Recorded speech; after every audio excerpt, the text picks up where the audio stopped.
මරණ කෙනා නිසා බය වෛර ඇති වෙනවා. අපි කියමුකෝ මේ මිනි මරණ කෙනෙක් ඉන්නවා. එතකොට එයා මේ කොච්චර බයකින්ද ඒවා ප්ලෑන් කරන්නේ. ඊට පස්සේ ඒව එකක් කරලා ප්‍රාණඝාතයක් කරලා මේක මං අහුවේද කියලා කොච්චර බයකින්ද මේ ඉන්නේ යා. බැරි වෙලාවත් ඒ ඔත්තුව කවුරු හරි දුන්නොත් අහවලා මැරුවා කියලා. එයා ගැන මෙයාට ඇති වෙන්නේ මේ සිතද වෛරයක්ද? වෛරයක් එනවා. තෝ ඔත්තුව දුන්නා නේ මං හිටපිය කියලා. එතකොට ප්‍රාණඝාතය හේතු කරගෙන තමන් බයෙන් වෛරයෙන් ඉන්නේ. ප්‍රාණඝාතය කරන අය නිසා අනිත් අය ඉන්නේ බයෙන්ද සැනසෙල්ලෙන්ද? බයෙන්. එතකොට ඒ වගේ කෙනකින් තමන්ට හෝ තමන්ගේ ඥාතියෙකුට හානියක් වුණොත් ඒ අයට අරයාගෙන මෛත්‍රියද ඇති වෙන්නේ වෛරයක්ද? වෛරයක්. ප්‍රාණඝාතය නිසා තමා තුලත් බය වෛර හට ගන්නවා. අනුන් තුලත් බය වෛර හට ගන්නවා. මෙලොවත් බය වෛරය ඇති කරග. දැන් මේ බලන්නකෝ දැන් මොකද්ද මේ මැද පෙරදිග යුද්ධේ. ওই මිනිස්සු බයෙන් ඉන්නේ, පැති ගැනීමෙන් ඉන්නේ, පලි ගැනීමෙන් ඉන්නේ. ප්‍රාණඝාතයෙන් වෙන් වුණ මිනිස්සු නිසාද? ප්‍රාණඝාතයේ යෙදෙන මිනිස්සු නිසාද? ප්‍රාණඝාතයේ යෙදෙන මිනිස්සු නිසා. ඊට පස්සේ එහි ප්‍රාණඝාතයේ යෙදෙන මිනිස්සු නිසා අපිටත් බය තති ගැනීම හටගත්තේ නැද්ද? තෙල් ඉවර වෙයිද? බඩු ගණන් යයිද? ඉදිරියට මොකක් වෙයිද? විදේශ ගමන් දාගෙන ඉන්න අය ඒක හරියට කරගන්න පුළුවන් වෙයිද කියලා මෙහෙටත් ඒ බය තති ගැනීම කියන එක ආවද නැද්ද? මෙහෙටත් ආවා. එතකොට බලන්නට සත්තු මරණ අය නිසා કોઈ කී දෙනෙක් බයෙන් ඉන්නවද? දැන් කවුරු හරි රාජ්‍ය නායකයෙකුට තමයි මේ මෙවුන් නැති කරන්න ඕන කියලා හිතේ අදහසක් ඇති. ඒ එක එකගේ අදහසන් නිසා කී දෙනෙක් බයෙන් ඉන්නවද කියලා බලන්න. කී දෙනෙක් වෛර කරනවද කියලා බලන්නකෝ දැන්. ගොඩනැගිලි අහිමි වෙච්ච අය, ආයතන අහිමි වෙච්ච අය, දරුමල්ලෝ අහිමි වෙච්ච අය. දැන් මෙත් සිතින් දින්නේ වෛරෙන් දින්නේ. වෛරය. රටවල් අතර වෛරය. කොහෙන් ගහයිද කියලා බය. ප්‍රාණඝාතය නිසා. ප්‍රාණඝාතය නිසා. ප්‍රාණඝාතය කියන්නේ ලෝකෙට බය වෛරය දෙන එකක්.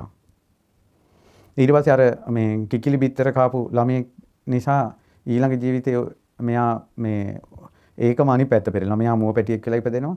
අර කිකිලි වෛරයෙන් කොටියෙක් වෙනවා. එහෙම යන්නේ. එතකොට බලන්න තමන්ගේ පැටව රැක ගන්න. ආත්මෙන් ආත්මේ බය වෙන හැටි. තමන්ගේ පැටව නැති කරන අයට වෛර කරන හැටි. කොච්චර එනවද කියලා බලන්නකො ප්‍රාණඝාතය කියන එක. බය වෛර. දැන් මොග්ගල මහරහතන් වහන්සේ සංසාරයේ මවුට පියාට කරපු හානිය නිසා ආත්ම භාව ගණනාවක් සොරුන්ගෙන් ගුටි කාලා නැති වුණා. ඒතර මේ ජීවිතේ නම් අරහත්ත්වයටපත් වෙලා සසර ගමන කෙලවර කළා. දැන් ඒ කර්මයේ විපාක දෙන්න යද්දී අර හොරු 500ට. ඒ හොරු 500ට කොච්චර බයතති ගැනීම ආවද? ඒ හොරු 500 දැන් මැරුණා. මැරිලා අරහන්ත ඝාතනය නිසා දැන් කල්පයක් නිරි. ඔය හොරු ටික යම් දවසක මනුස්ස ලෝකෙට එනකොට තව කී දෙනෙක් හරි බයිද? ඒතකොට මේ මිනිස්සු ඒ හොරුන්ට ඒ කර්මයේ විපාක දෙන්න තව දහස් ගණන් දෙනා තඩිබාද්දි කොච්චර බයක් උපදීද? කොච්චර වෛරයක් උපදීද? ඒ ගහන අයට ඒවක විපාක දෙන්න තව කී දෙනෙක් තඩිබායිද? බලන්න එක පොළු පාරකින් ලෝකේ පොළු පාරවල් කීයක් හැදෙනවද කියලා බලන්න. ප්‍රාණඝාතයෙන් වැළකුණු කෙනාට ඔක්කොම ටික සංසිඳිලා ලෝකයක් නිවනවා. ලෝකයක් නිවනවා. අබේදානිය ලෝකෙට දෙන්න කැමති නම් ලොකුම අබේදානිය තමයි කිව්වා Taman සත්තු මරන්නේ නැති එක. අපි අබේදාන පින්කම කියනකොට අපිට එකපාර වෙන්නේ සත්තු නිදහස් කිරීමනේ. සත්තු නිදහස් කිරීම පිනක්. ලෝකේ ලොකුම අබේදානිය තමයි සත්තු මැරීමෙන් වැළකීම. ඊට පස්සේ බුදුරජාණන් වහන්සේ දේශනා කළා සොරකම් කරන කෙනා සොරකම් හේතු කරගෙන මෙලොව යම් බයක් වෛරයක් රැස් කරනවා නම් පරලොව යම් බයක් වෛරයක් රැස් කර ගන්නවා නම් මානසිකවත් යම් කිසි බයක් වෛරයක් මේ දුකක් දුම්නසක් විඳිනවා නම් ඒ ඔකෝම සොරකම් කිරීමෙන් වැළකුණු කෙනාට සංසිඳිලා තියෙනවා. දැන් ඒකෙන් අදහස තමයි සෝතාපන්න කෙනාගේ හිතේ කිසිම බයක් ඇති ගැනීමක් නැහැ. අර කහුවේ මේ කහුවේ ඔය කේස් නැහැ. හරිම සැහැල්ලු හිතක් තියෙනවා. හරිම සංසිඳුන හිතක්. දිරිච්ච මූණක් තියෙනවා. දුක වේලෙන මූණක් තියෙනවා. ඒ සෝතාපන්න කෙනෙක් හරිම සංසිඳිලා. ඒ අය මේ ලෝකෙට බරක් නැහැ. දැන් ඔය මේ දවස්වල මැද පෙරදිග ඔය ගිය යුද්ධෙත් එක මට හිතන ගමන් හිතෙනවා මේ රාජ්‍ය නායකයෝ නිදාගන්නේ කොහොමද රැයට කියලා. නේ? ඔච්චර මිනිස්සු ප්‍රාණඝාතය කළා හිට දවස ප්ලෑන් කරනේ බල අරගලෙත් එක්ක ওই මිනිස්සු සැනසෙල්ල නිදාගන්න මම හිතන අනිවාර්යෙන් බෙහෙත් බීලා නිදාගන්න. ඔය සෝතාපන්න කෙනාගේ හිත සංසිඳලා තියෙන්නේ. ඉතින් හොරකම් කරන කෙනෙක් හොරකම් කරනවා කියන එක කොච්චර ප්ලෑන් කර බයෙන්ද කරන්නේ අහුවේද කියලා. ඒ හොරකමක් ගැන අනිත් අය ඔත්තු දුන්නොත් එහෙම කොච්චර වෛරයක් හිතේ තියෙනවද එයා ගැන. ඊට පස්සේ හොරකම නිසා එයා අහුනොත් අනිත් එක්කෙනා මරන්න හරි සූදානම්. ඉතින් ඔය පාරේ යනකොට චේන් කඩාගෙන පයින්නවා. hina වෙන්නේ කොච්චර බයෙන්ද යන්නේ. අහුනොත් ඉවරයි. හොරකම් කරන මිනිස්සු ඉන්න නිසා අනිත් මිනිස්සු ඉන්නේ සතුටෙන්ද බයෙන්ද? කොයි වෙලාවෙ ගෙට පණිවිඩ දාන්න. කැමරා ගහගෙන ගේට්ටු වහගෙන පන්න බයේ ඉන්න දෙතුන් පාරක් හිටනවා එළියට ගිහලා දොර වහවද දන්නේ නැහැ. ජනෙල්ලේ වැහුවද දන්නේ නැහැ. කොච්චර බයෙන්ද මිනිස්සු ඉන්නේ නේ මේ සොරකම් කිරීම කියන එක නිසා. තමන්ගේ දේවල් හොරකම් කරනකොට මේ මිනිස්සුන්ට හොරාගෙන ඇති වෙන වෛරයක්. ලෝකෙට බය වෛර ඇති වෙනවා. පරලෝකෙදිත් සොරකම් කිරීම නිසා එයාගේ ධන ධාන්‍ය වලට හානි සිද්ධ වෙනවා. පරලෝකෙදිත් හොරකම් කිරීමේ විපාක විදිහට නිරේ යනවා. එතකොට ඒ නිරේ ගිය නිරසතා සැනසෙල්ලි දින්නේ බයෙන් දින්නේ යවපල්ලන්න. හැම වෙලාවෙම බයෙන්. දුප්පත් වෙලා ඉපදුනත් මනුස්ස ලෝකේ හොරකම් කිරීම නිසා නැති බරිකම නිසා. ඊළඟට තමන්ගේ දේවල් නැතිවීම නිසා හරි බයත ඇති ගැනීමෙන් එන්නේ. එතකොට මෙලොවත් බය වෛර රැස් කරනවා පරලොවත් බය වෛර රැස් කර ගන්නවා මානසිකවත් පීඩනය. හොරකම් කරන මිනිස්සේ සැනසෙල්ල නිදා ගන්නවත් නැහැ. පුදුම බයෙන් ඉන්නේ. ඔය සමහර හොරකම් අල්ලන්නේ මෝන දිහා බලන්නේ. ළඟදිමුත් අල්ලලා තිබ්බා මේ කුඩු අල්ලලා තිබ්බා හයිවේ එකේදී. නිකන් පොලිසියෙන් චෙක් කරනකොට වාහනින් ඔක්කොම බය වෙලා. ඒ බය වෙනකොටම මෙයාලා ඒ සැකේට බලනකොට අහුවෙලා. ඒ කියන්නේ හොරකම් තමන් කරන්නේ වැරදි වැඩක් නම් ආයේ බය කියන එක එනවා වටස් ගාලා. තමන් ඉර කැපුවේ නැත්තම් නීත්‍යානුකූලව රිය පැදෙව්වා නම් වාහනේ අවුලකුත් නැත්තම් පොලිසියෙන් 1000ක් ඔකට අත දැම්මත් අවුලක්ද කියන්නකෝ. හැබැයි මොනවා හරි අවුලක් ඇතුලේ තියෙනවා නම් නැවැත්තුවේ නැතත් පොලිස් කාර්යයක් දකින්නට බයයි. ඔව්ද නැද්ද? බය නැති ගැනීම. බය වෛරය උපදිනවා. ඉතින් බුදුරජාන් වහන්සේ වදාලා අබේදානය දෙනවා කියලා කියන්නේ මේ සොරකම් කිරීමෙන් වළකින එකට කිව්වා. ලොකුම අබේදානය තමයි කෝවා. අබේ කියන්නේ බය නැති කරවෙන එකනේ. සොරකම් කරන්නේ නැතකොට එයා නිසා අනිත් අයට බයක් නැහැ. සමහර හොරකම් කරන මිනිස්සෙක් ගෙදරට ආවත් අර මිනිස්සු හෙල්ලෙන්නේ නැහැ. ඇහැ පේන මායමේ තමයි ඉන්නේ. මොකක් කරන් ආයිද දන්නේ නැහැ කියලා. ඉතින් හොරකම් කරන්නේ නැත්නම් කිසි බයක් නැහැ. ඊට පස්සේ දැන් බලන්නකො තමන්ගේ සේවකයෝ හොරකම් කරනවා නම් ආයතනික ප්‍රධානියා කොච්චර බයෙන්ද ඉන්නේ. ඒ ළමයි හොරකම් කරනවා නම් අම්මලා තාත්තලා කොච්චර බයෙන්ද ඉන්නේ. නෝනගේ දේවල් මහත්තයා හොරකම් කරනවා නෝනා කොච්චර බයෙන්ද ඉන්නේ. මේක මොනවා කරයිද දන්නේ නැහැ කියලා. කාටවත් කවුරුවත් හොරකම් කරන්නේ නැත්නම් කිසි බයක් නැහැ. සර්ට් එකේ සාක්කුවේ තෝන තරම් සල්ලිත් තියෙනවා. ගෙදර ලාස්ට්‍රිත් තියෙනවා. වහන්න දෙයක්වත් නැහැ. හොරු නැහැ ගෙදර. අවුලකුත් නැහැ.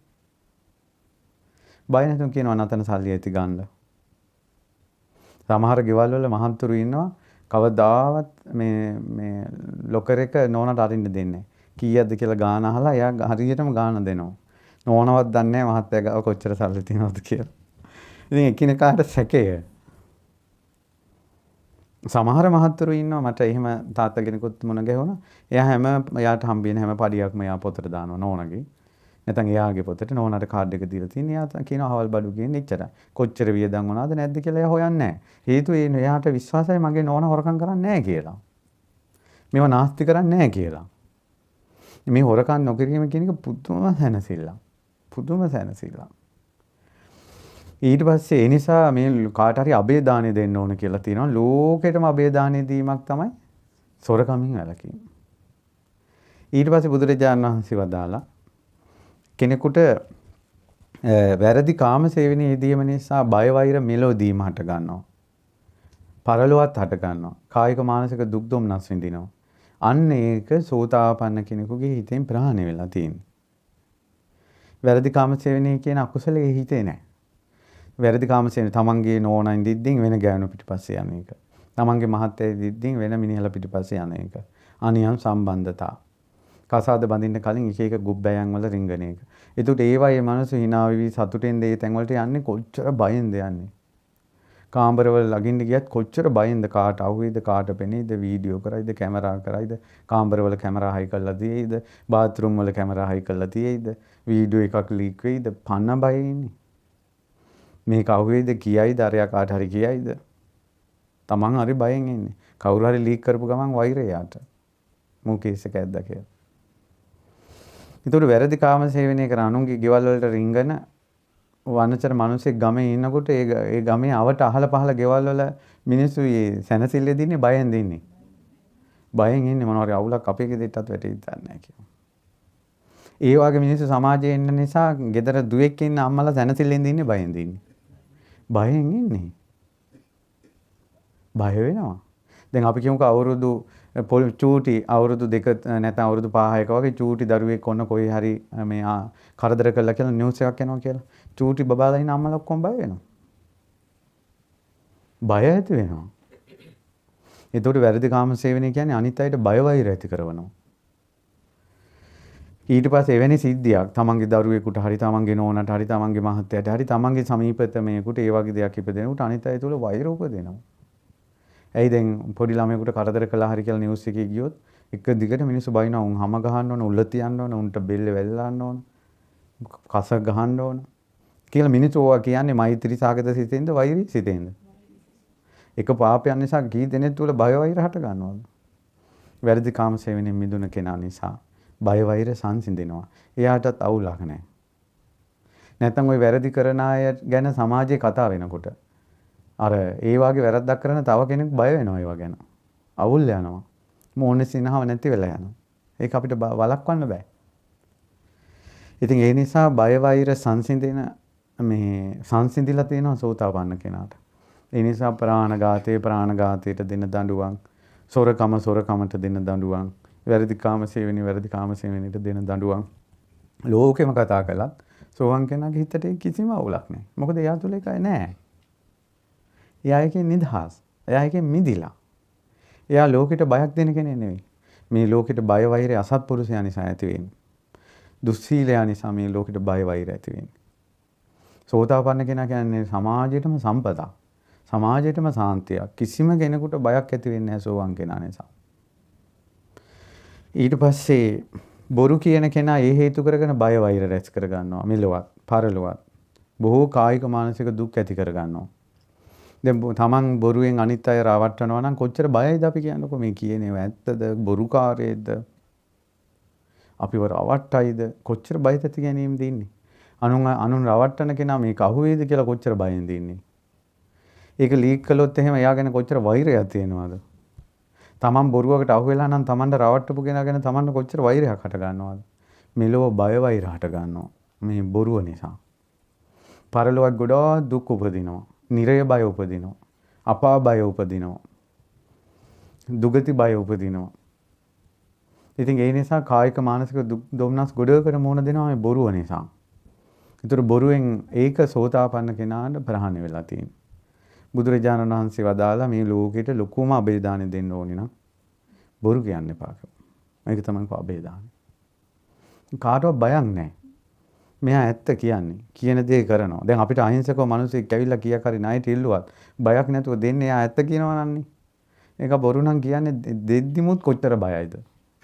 මේක අරන් නැහැ කියයිද? දෙන්න බෑ කියයිද? නේ?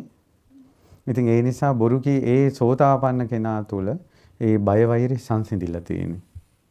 ඊළඟට මත්පැන් මත්ද්‍රව්‍ය පාවිච්චි කිරීම නිසා තමනුත් බය වෛරයෙන් තමයි වාසය කරන්නේ. පරලොවත් බය වෛරය උපදිනවා. කායික මානසික දුක් දොම්නස් උපදිනවා. සෝතාපන්න කෙනාට ඒක ප්‍රහාණය වෙලා තියෙනවා. සෝතාපන්න නොවි අපි කියමු මත්පැන් මත්ද්‍රව්‍ය පාවිච්චි කරන කෙනාගේ ගෙවල් වලම ගත්තොත් එහෙම තියෙන අවුල් ටික බලන්නකො.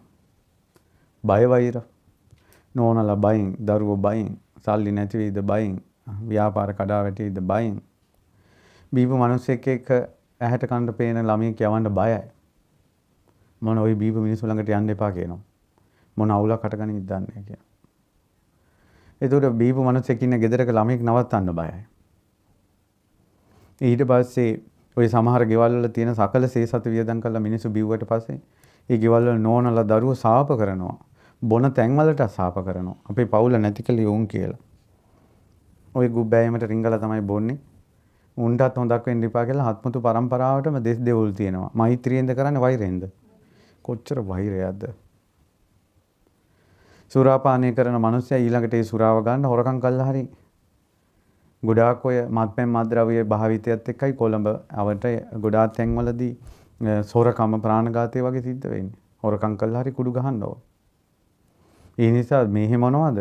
සමහර පැතිවල එළිය ඇඳුමක් දාන්න බයයි. අරන් යයිද කියලා කුඩු කාරෙක් වා. පොල් ගහකින් කොහේ පොල් වත්තේ කොහෙන් පොල් කඩයිද? එච්චර මිනිස්සු බයෙන් ඉන්නේ පන්සිල් රකින්න නැති නිසා. තමන්ගේ ළමයා පන්සිල් රකින්නවා නම් ඒ ළමයා කොහේ ගිහිලා ආවත් අම්මට අවුලක් බයක් ඇති ගැනීමක් නැහැ නේ. අපේ කොල්ල බොන්නේ නැහැ. අවුල් හදාගන්න ඕන තැනක ගිහිල්ලා ආපුවා. එහෙම තමන්ගේ පුතා පන්සිල් රකින්නේ නැහැ කියන සංඥාව අම්මට තියෙන නිසා තමයි බය. යාළුවොත් එක්ක එකතු වෙලා බොයිද? නොමනා වැඩක් කරයිද? හොරකමකටවත් සෙට් වෙයිද? ඒ කියන්නේ අම්මට විශ්වාස නැහැ දරුවා පන්සිල් රකින්නවා කියලා. දරුවා පන්සිල් රකින්නවා නම් අම්මට අවුලකුත් නැහැ. තමන්ගේ නෝන පන්සිල් පද පහ හරියට රකින්නවා කියන විශ්වාසය මහත්තයාට තියෙනවා නම් මහත්තයාට අවුරුදු 10 15 පිට රට ඉඳලා ආවේ කිවුලක් නැහැ. ඒ වුණාට තමන්ට සැකයි නම් මේකේ මොකක් හරි පටලැවෙයි කියලා. බයෙන් ඉන්නේ. ගමනක් ගියත් බයයි. මිස් කෝල් එකක් ආවත් බයයි.